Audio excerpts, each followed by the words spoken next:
Guillette. Yeah, Gillette. Oh, I was gonna say, is it like Gillette Stadium? Why don't you introduce yourself, man?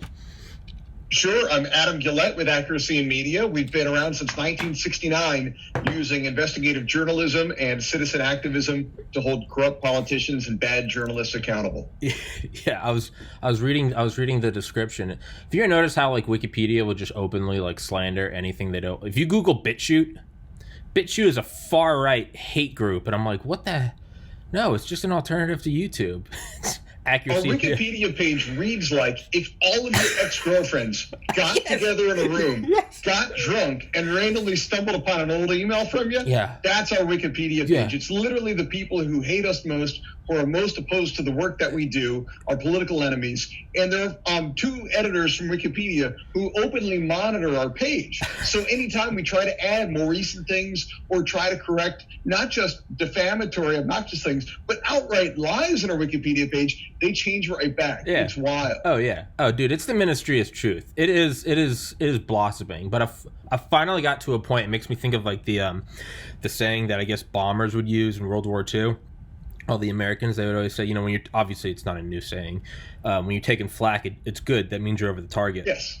Exactly. That's how I love that kinda- phrase. yeah. I use it all the time. That's how If I kinda people take it now. didn't mind us, I'd be worried. Yes, that's how I take it now. When I'm like something's getting censored, like I tried to run an ad on one of my videos the other day. For like the first time I've ever run an ad, and I got it going. It was with a bunch of former Delta Force guys, and like Facebook ran that, and it's Delta Force guys openly talking about like Civil War, and I was like, okay, so it's pretty, it's pretty open.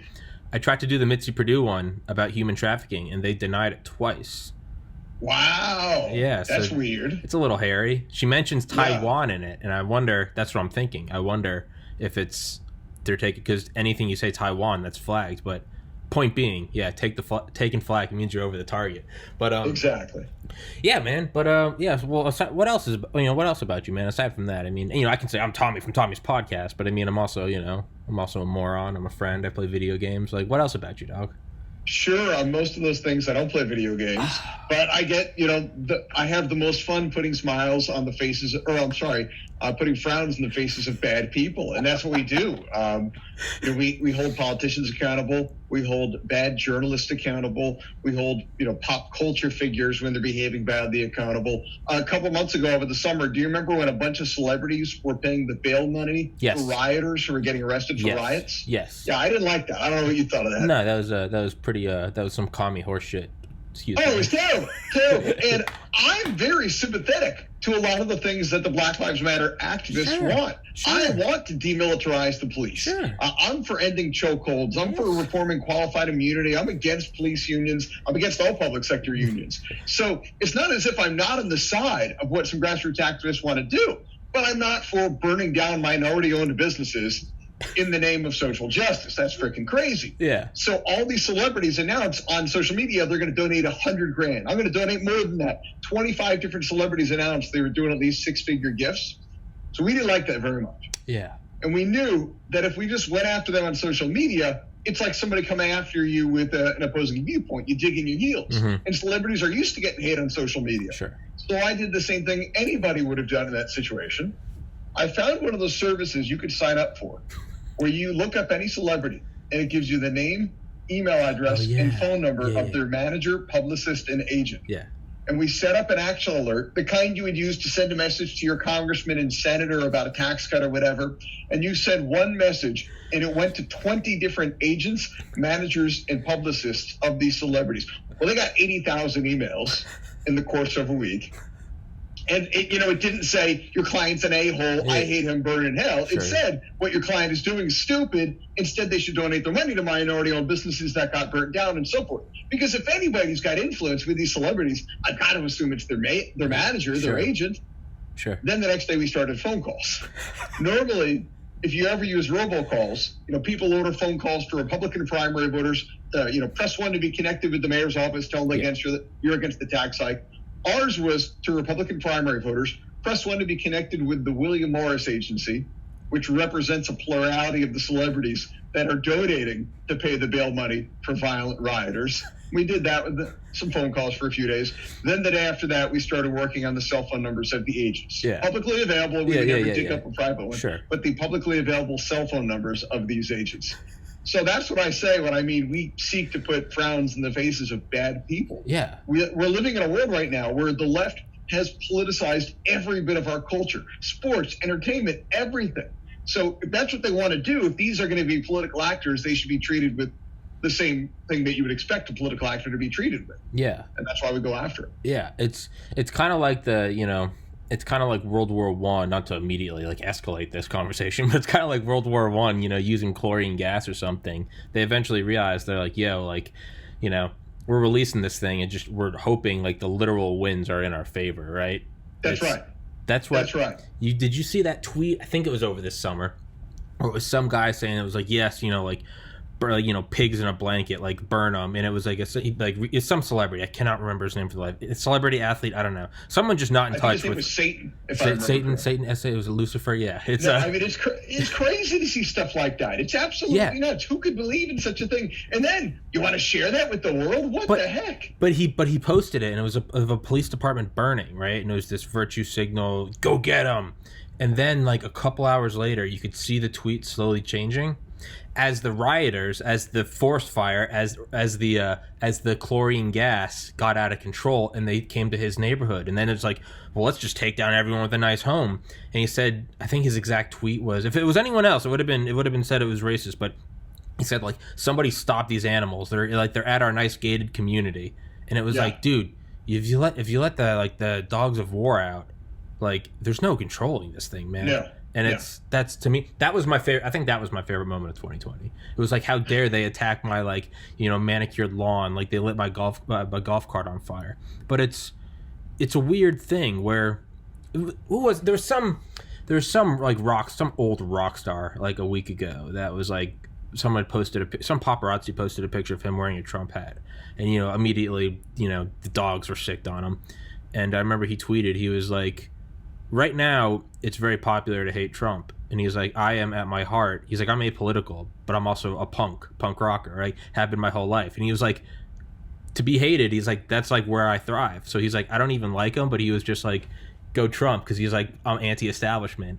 And it was like, I think it was actually a guy in the Sex Pistols. Yes. And that's exactly right. Yes. I've been saying that. Greg Gutfeld has been making that point for years, that conservatives are today's punk rockers. The left used to be all question authority, rebel, stand up against authority. Yeah. Now they're like, don't question anything. Do what the government tells you. The experts said this. We got to follow the rules. We're enforcing rules here. Yeah.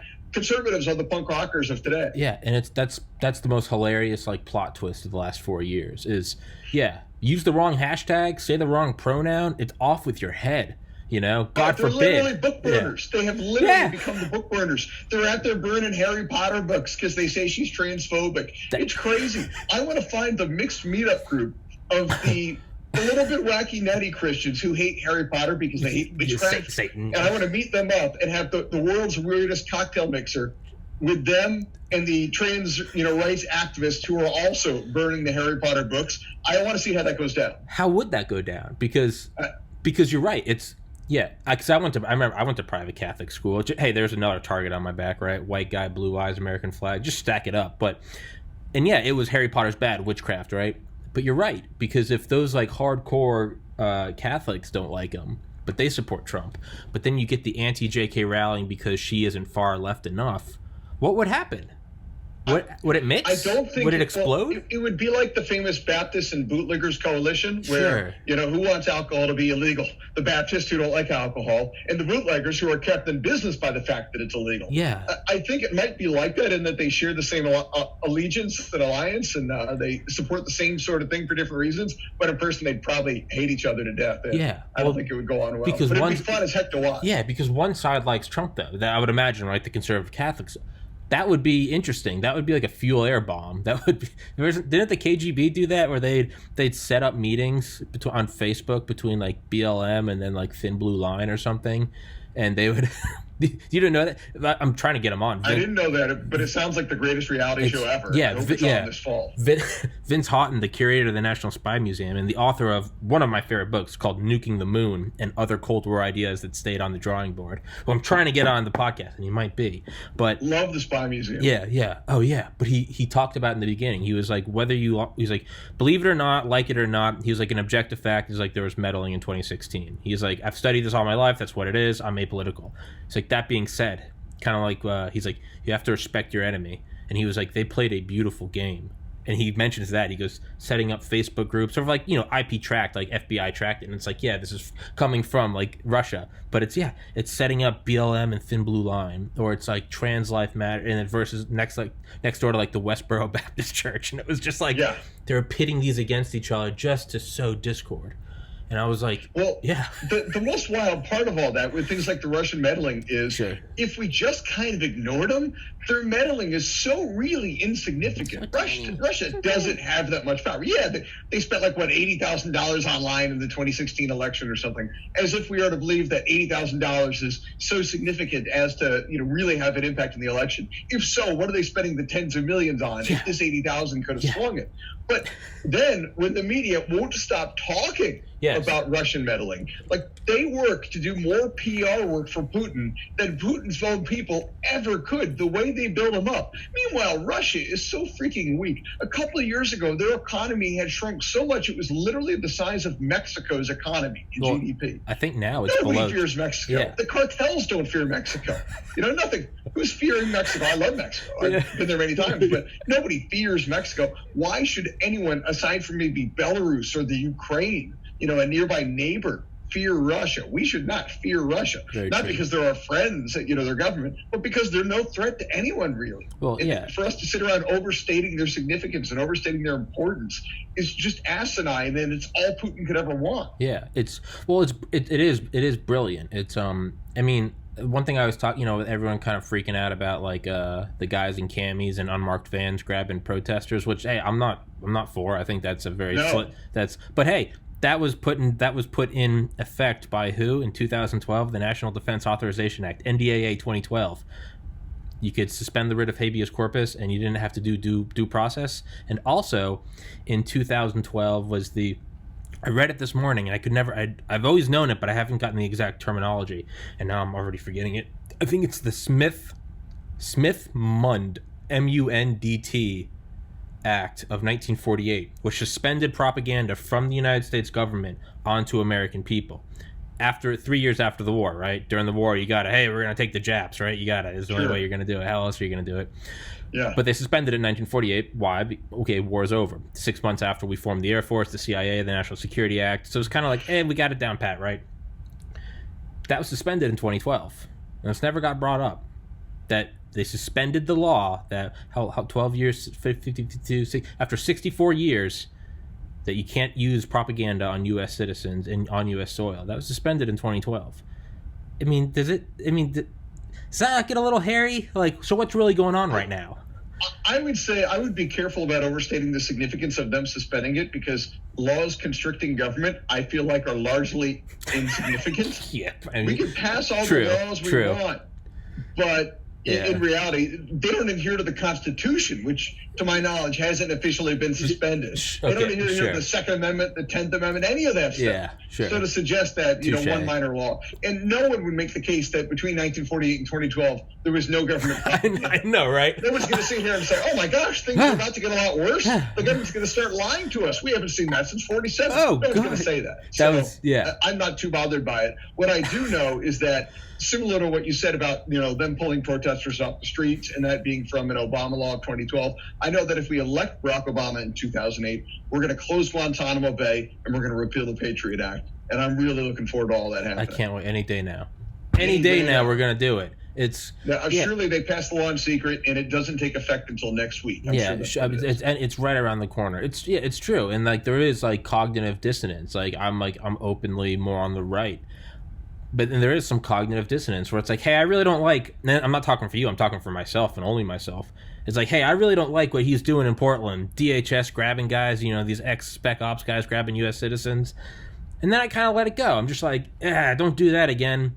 But the reality is I know if Biden did that and was running for re-election, I would be screaming at the top of my lungs. So there is a cognitive dissonance.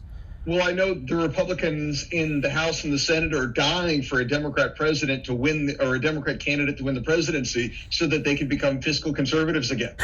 Yeah, I know, right? Yeah. The only thing that makes Republicans in Congress fiscally conservative is a Dem in the White House. Yeah. And the amount of cognitive dissonance there is insane. Yeah. Nobody likes to talk about it. When I bring it up with people, they get very confused. But the final 6 years of the Obama administration, largely because of the sequester, had the slowest level of federal spending increases in 100 years. Not because Boehner and Reid and Obama were fiscal hawks, but because of gridlock. And people forget that, they think that if I vote for the right person and the right person wins, good things will happen. In reality, the elections don't have the direct consequences you expect them to have. The consequences we see in our reality come from whatever random things occur. And usually they're unpredictable. They come from circumstance. Yes. The laws we see come from 9/11 happening. Yes. They come from the Great Recession happening. They come from COVID-19 happening. Yeah. They don't come because your guy won the state house race and he's a great constitutionalist and things are going to change. Yeah. Or the wrong guy won a U.S. Senate race. Those things can matter. They can be important. Yeah. They're pieces in the game. But the most consequential stuff comes from unpredictable circumstances. Yeah. And that's, there's, was it Trump that tweeted like a couple months ago? He was like, $2 trillion spending bill now. And I just remember I was like, hey, what? I was like, what? $2,000 billion? I was like, hold on. What are we doing? And I was like, but admittedly, you're just like, well, we need it. And I'm like, well, where is that tolerance when someone else is in charge? From myself. I'm scolding myself. I'm like, where else does that come from? It's, yeah. Well, you want to talk cognitive dissonance. The Tea Party movement was founded in opposition to federal bailouts. Now those same people all love Trump. Trump does a massive federal bailout. I did not exactly see the Tea Party marching on Washington. Yeah. And to their credit, many of them were against federal bailouts previously when Bush was pushing them. So it's not just that it was a Republican thing. But by then, Bush had abandoned them. They were sick of the establishment. And Trump represented something that's not the establishment. But they totally look the other way. Trump does massive bailouts. And this whole movement that was founded in opposition to bailouts, I don't see them marching on Washington. I was told, I was talking to friends of mine in, 2016, and, saying, I kind of I'm going to probably vote for Gary Johnson, not Trump. They said, if you don't vote for Trump, we're going to have trillions of dollars in federal spending. Well, I did vote for Johnson, and they were right. You're absolutely right. It's terrible. You're absolutely Many good things have happened, in my opinion. Sure. Speaking as a person, an individual, not the head of accuracy in media. Trump has done a lot of things I liked. Sure. He's been much better than I expected on so many different things. Sure. But as we always see, whenever a Republican takes the presidency, federal spending increases dramatically. Yeah. And as we said, the only thing that makes Republicans in D.C. conservative is fiscally conservative is a Dem in the White House. Yeah. And it's like one thing I always, just to rein myself back, as I have on my super liberal friend Ernie, who's born in Mexico, worked in the Obama administration, worked in the Democratic Party in Georgia. I always have him on just so I can sort of dilute myself. But one thing he brought up one time, and I try to bring up as much as I can, is you have to, if you can find one good thing about the quote unquote other side, you don't even have to admit it openly, but if you can just find one good thing in your mind, that is the foot in the door that allows you to maybe find another good thing. And the one I always point to is, it wasn't until the Obama administration that the U.S. government picked up the bill for the families of deceased soldiers who were returning at Dover Air Force Base, not far from here. They would pick up the bill, their flight and their hotel, to come receive the flag-draped coffin of their child. Until then, you had to pay for it, right? Wow. Which I never knew. And so I try to find that. And I'm no huge, I voted for him when I was 18. I also wanted, nuclear fusion energy and no more Guantanamo, right? But sure. I try to find that, and I try to find that in everyone. Because if I can find that, I'm like, okay, well, someone that did that clearly isn't Satan, right? That's a good thing. Or you can change it up. You can deliver it and say, did you know that Trump did this? And you say, well, no, that was Obama. So I try to do that. And there's always things that happen either from their intention or just because of circumstance. Sure. Again, Obama with the federal spending wasn't because he was a fiscal hawk. It was just because of circumstance. But those things always exist. Two of my favorites are Jimmy Carter. Jimmy Carter, one, deregulated the airline industry. I don't know how much you know about this, but before then, federal government set all the prices that the airlines could charge. And that's why, the airlines TWA and Pan Am, they competed based on the quality of service that they could give you because the prices were set by the federal government. So there was no low cost carrier. The flight was going to cost X no matter what. But if this airline gave you an ice cream sundae and a da da da da and this food and that thing, and then you would choose that airline over the other one. Well, Jimmy Carter came in and said, well, if we deregulate the airline industry, prices can drop dramatically. Many more Americans can afford to fly in an aeroplane. And that's exactly what happened. Also, similarly important, he deregulated and legalized home brewing. It was illegal to home brew until Jimmy Carter. So it took a Southern Baptist to get us home brewing. Yeah, see, like, again, those are things I never knew. And yeah, you gotta, I mean, it's like, okay, so if you find that, you can move forward. But I've been trying to, like, draw a comparison since on Thursday I had on Rob Manning, the chief engineer of NASA JPL, who's just light years smarter than me. And he said two things that got me really thinking about politics. And one was that they had two methods that they were trying to get to Mars with their most recent rover in 2011. One was it came down and then dropped it by a crane. And then another was it basically had this huge, like, airbag and it just rolled. And they would get so heated and get at each other's throats. And he's like, every once in a while, they'd have to, like, go into a room and basically the director would have to come in and be like, hey, we're all trying to go to Mars. He's like, remember that. We're trying to go to Mars. And one thing I try to think of is, like, that's, like, left and right. And I'm like, we're all trying to go to better society X on the horizon, right? And I've been, not that this has anything to do with what you're saying, I don't know why I brought this up, but I'm trying to remember that. I'm like, we're all trying to go, as much as the media would have us like to believe that virtually everyone who disagrees with you is a terrorist or a white supremacist. I think the vast majority of us are all trying to go to the metaphorical Mars, right?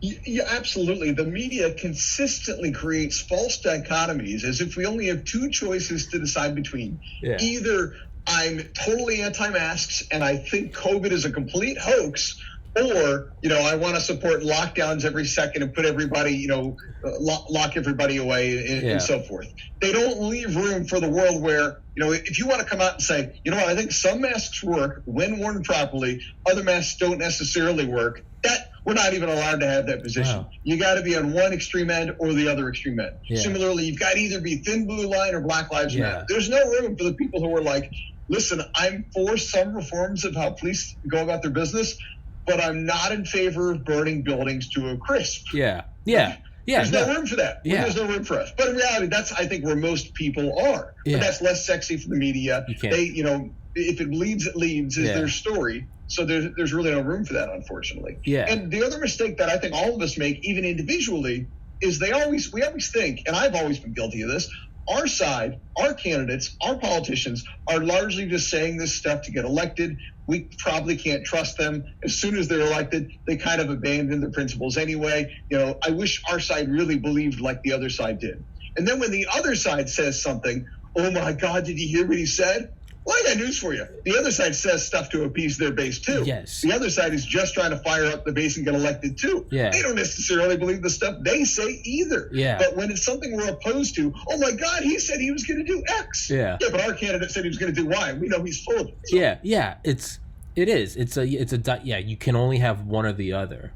And, but on the other hand, I kind of look at it like, one thing Rob Manning also said, the NASA guy, was like, because the moon is always tugging on the Earth and vice versa, it keeps it churning. It keeps the core churning, which, creates and sustains the magnetic field. It creates a cycle of magma flow. And in a lot of ways, aside from the sun, basically keeps the engine warm. And that's one thing I was thinking of. I was like, maybe that's what keeps the American engine warm, is this constant tug. Like, you ever take a piece of metal, like a paperclip, and bend it and the center gets hot?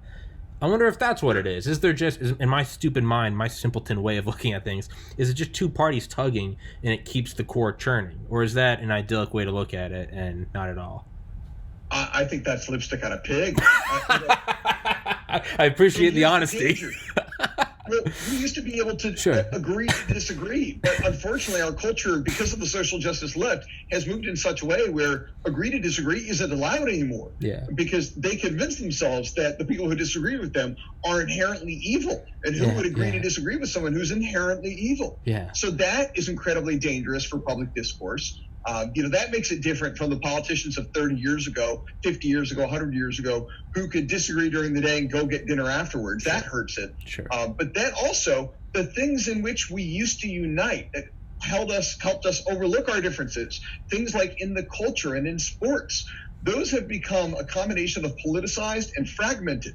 First of all, they've politicized sports. They've politicized every bit of our culture. Yeah. It used to be we can go to a sporting event and hang out with a liberal because we both like the same team, and we can both, hate the conservative who likes the other team and have fun with it. But now every bit of our culture has become political. And one of the downsides of the internet and today's technology is our culture is incredibly fragmented. We all used to watch the same TV shows and listen to the same movies, and there were 13 channels, and there were only, so many options within the culture to consume content. So we could all relate in that we had all seen it. Now there's 5 million different TV shows. Who knows what the number one artist is? Because, in the world of streaming, who knows what anybody's listening to in terms of music? We don't have any of the shared cultural things that we had in common before that we could bond over. Yeah. So in addition to having different beliefs, we have nothing else in common with these other people. They're in a totally different world from us, unfortunately. Yeah. So rather than being able to be held together, we're totally being pulled apart by all of this. Yeah, that's a brilliant point, actually.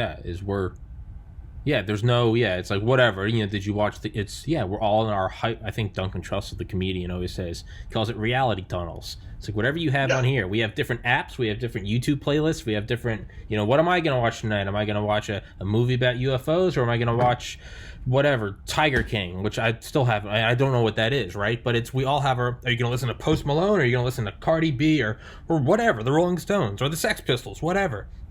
You can so easily just stay with platforms that not only do you like and don't challenge you creatively, culturally, ideologically, but also you can just read news outlets that reinforce your beliefs all day long and not even be aware of the other beliefs. Yeah. Now, I'm not dismissing the fact that we've got a multitude of media outlets to choose from. I think that's fantastic. Sure. But at least previously, you would be forced to be exposed to some other viewpoints because that's all that was out there. Well, that doesn't happen anymore. And our media has moved in such a manner that they realize in this fragmented landscape, they know what their base is. They know what their base believes in, their core audience believes in. So if they just write stories that appease that audience, whether or not it's true. Yeah. The New York Times just writes stories every day. Trump did this dumb thing. Yeah. Even if he didn't, and they know he didn't, simply because that's going to get more clicks than, Trump didn't do anything today. Their audience wants to read Trump telling his face. Yeah, it's like Reddit. It's the same thing on Reddit. You go to Reddit, it's the same. You can predict. I sit down after work to eat dinner, and I always pull up Reddit politics, and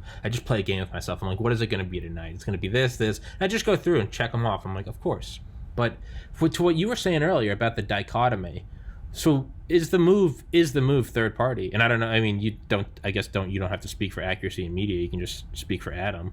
Do you think the move is third party? No third party has ever succeeded in the history of American politics on the presidential level. Even Lincoln, that people try to point to, wasn't a third party. The Republican Party was the second party because the Whigs had collapsed into a bunch of different parties. Yeah. The Republican Party was so much the second party that the Democrats ran 2 candidates in 1860. That's how big and powerful they were at that time. Now you don't get to run 2 candidates and win, which is how Lincoln won with such a small percentage of the vote. But no, third-party candidates don't win. I think the move is to hijack an existing party, and we've seen that happen time and time and time again. Okay. Conservatives, starting after the Goldwater movement, really did a great job of taking over and steering the Republican Party. And many times we've seen leftists really take hold of the Democratic Party. We saw them do it in 72 with McGovern, and they've done it again as of late.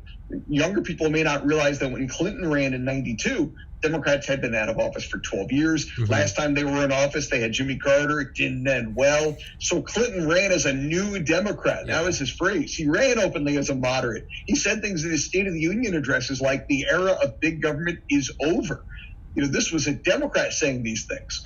So the parties can change wildly. And the progressive left really took over the Democrat Party again in the years after Bill Clinton. We've seen that as a success story happen again and again and again in both parties. Mm-hmm. We've never seen a third party succeed. Okay. All right. Well, I'll sit back in my corner. I appreciate I vote for third-party candidates. I happily do, but I don't think that they're going to win. Yeah. No, dude, don't apologize. I appreciate it. I'd much rather have someone tear me a new one than sit here and tell me what I want to hear, because that gets me nowhere. Why am I even doing the podcast if I'm not learning anything? I'm always a believer, and this isn't exclusively true in this planet, thanks to brilliant people, but I'm always a believer that if it hasn't happened before, the odds of it happening now are rather slim. And you can't apply that to everything in life, but in sports and in politics and in so many things, you can see, well, if nobody else has ever been able to get this to work, that doesn't mean it's impossible, but it just means it's not only unlikely, it may not be the best route to go. You may want to try another route to do that. Sure. Yeah. It's kind of, but to me, I kind of look at it as like the life on Earth question. It's like we can't find it, but it's here. You and I are talking to each other. We clearly are life on Earth. Then surely, if it's happened once, it can happen again. And I think part of me just to look at it as like, I mean, I know it's idyllic, but I'm like, you know what? Trump wasn't supposed to happen, and he did. So why can't something improbable again happen? By the way, we've hit 30 minutes. I know I said I wouldn't keep you longer than that. I'm good to keep going, but I know you got to go, so I just wanted to inform you. 5 more. Okay. 5 more. Okay. But yeah, that's how I try to look at it. I'm like, if Trump wasn't supposed to happen, but he did, right? That's true. Why can't something else happen? For better or worse, why can't something else happen that's not supposed to happen, right? Well, again, things can happen, and it's entirely possible that in the example of a third-party candidate, that could happen. But there's a limited amount of time, talent, and treasure in this world. Mm-hmm. And the people who succeed in politics, the people who succeed in sports and business, whatever else, they use those things as effectively as possible, or at least in a more effective manner than their opposition. Not because it's impossible to do other things, but you want to do what's going to be the best use of your limited resources.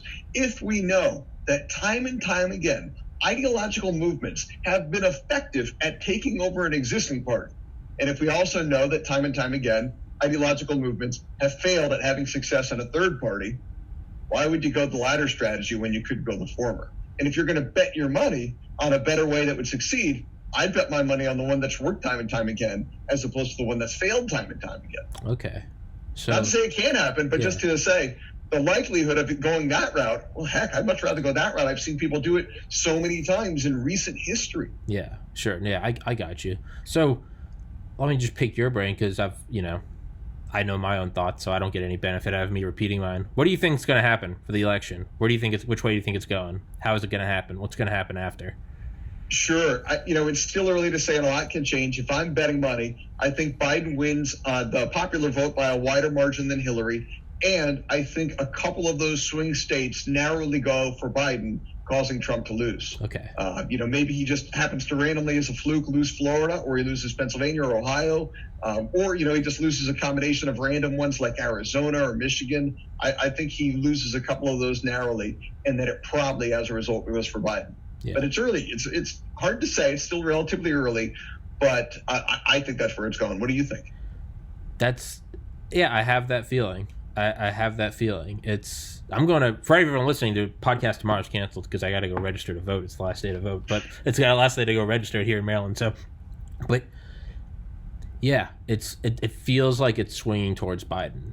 It does. And I never would have said that in February. I would have thought that Biden would have had no chance. I would have thought Bernie could maybe win. Sure. But Biden, I would have thought no chance. It feels like there's something. It's like as much as I don't want to I don't see it. I guess the way I look at it is it's not so much that I see Trump losing as I don't definitively see Biden losing. It used to be not that I thought Trump was going to win so much as I was sure Biden would lose.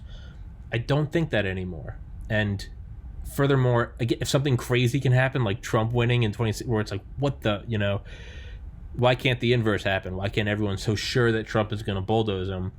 If Trump can beat Hillary Clinton in that crazy upset Cinderella story, well, then why can't quote unquote Sleepy Joe beat the incumbent president? Right? It seems like that same improbability. And a lot of people make the point that historically, this election is very similar to many other ones we've seen, especially post-World War II, where the party out of power nominates a candidate, probably more of a centrist, who almost looks presidential. He's basically a poor man's president. You think of Bob Dole in 92.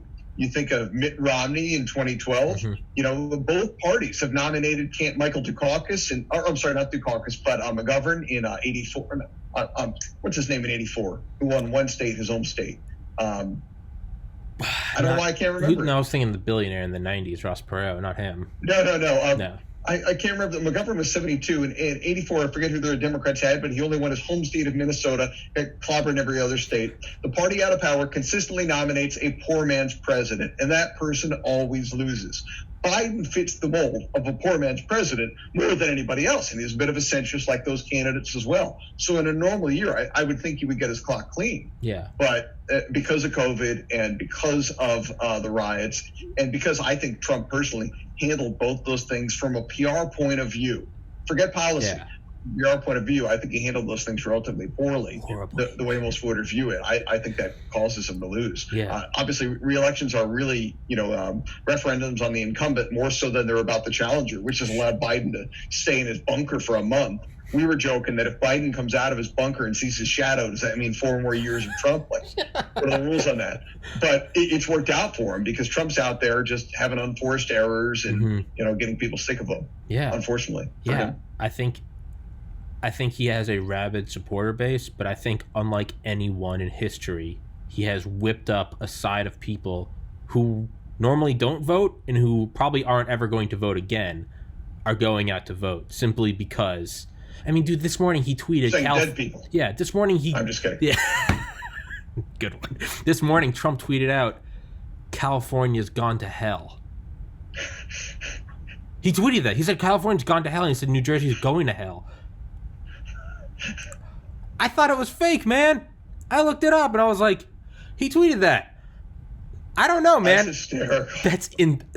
I sent that to my cousin. He said, I don't believe it. And then he said, you know what? Actually, it might have happened. And I downloaded Twitter. I don't have Twitter. I downloaded Twitter and I went, holy, it's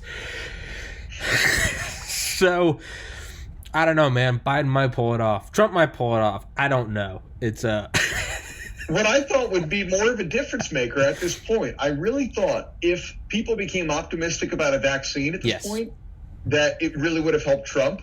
And a lot of people aren't talking, and the media's not talking, I think, enough about what they did with Operation Warp Speed, where they basically told the vaccine companies, as soon as they enter phase 3, start producing them and we'll pay you for them. That way, if the trials come out and say that these vaccines work, we've got them, we're ready to go, and we can distribute them immediately. And if it comes out that they don't work, you throw it out, we still paid you for it. It only cost a few billion. In the grand scheme of federal dollars, that's nothing. I thought that was a brilliant, brilliant move. But Trump doesn't even really talk about it sufficiently. Obviously, the media is not going to do him any favors on that, and the vaccines aren't quite here yet. So something that I thought could have been a moonshot and really help him probably won't. Okay.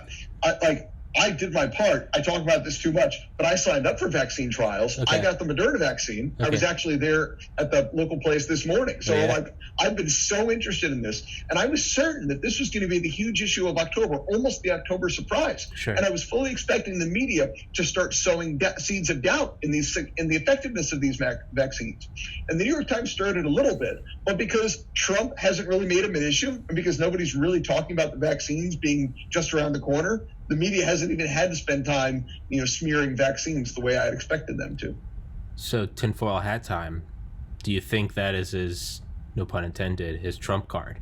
Do you think it's right there for November? I thought it would have been, but it's going to be too late at this point. Is it, or is it? Do you hold on? Is it wait? I don't know. Who knows? Moderna was the first. Moderna was ahead of everybody else, and that's the one I got, at least in the States. Pfizer was close behind, and then AstraZeneca.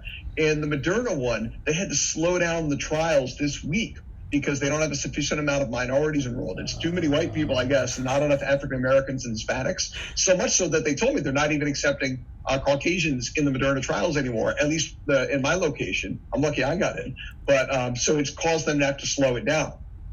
If they're in first and they have to slow things down, that makes me think these vaccines aren't going to be in anybody's hands or veins by election day. And it's not going to be a huge, election deciding issue that changes popular sentiment over the handling of this, which is a shame because honestly, that was a brilliant move that isn't talked about. It was one of the few things the federal government could do about the pandemic that they did brilliantly, and it's not talked about enough. Yeah, it's. Again, I can talk forever. I just want to inform you. We're at 39 minutes. Yeah, I should probably jump out. All right, so. All right, no, dude, I can talk for hours, but I try to, for your stuff. No. I appreciate that. We have a story coming out today, and I'm happy to come back on and talk about it later. Dude, I think you'll get a kick out of it. Please do, man. Please do. We do investigative journalism, and we've got some two-faced politicians on hidden cameras talking about things privately that they won't talk about publicly. Oh God, it's. All right, we'll save it for I'll save it for the next one because I'm going to keep talking to you, and I'm going to waste your time. All right, my man. I appreciate it so much, and I'll email you when it's out. It's my internet's Great. terrible, so it might be an hour, it might be like 8 hours. I have no idea. No worries. All right, my man. I appreciate it, dude. Thank you so much for coming on. Great talking to you. You too, buddy. And I guess, dude, anytime you want to come on, come right on. Sounds great. Will do. I appreciate it, Thank dog. Yep. Peace. Take care.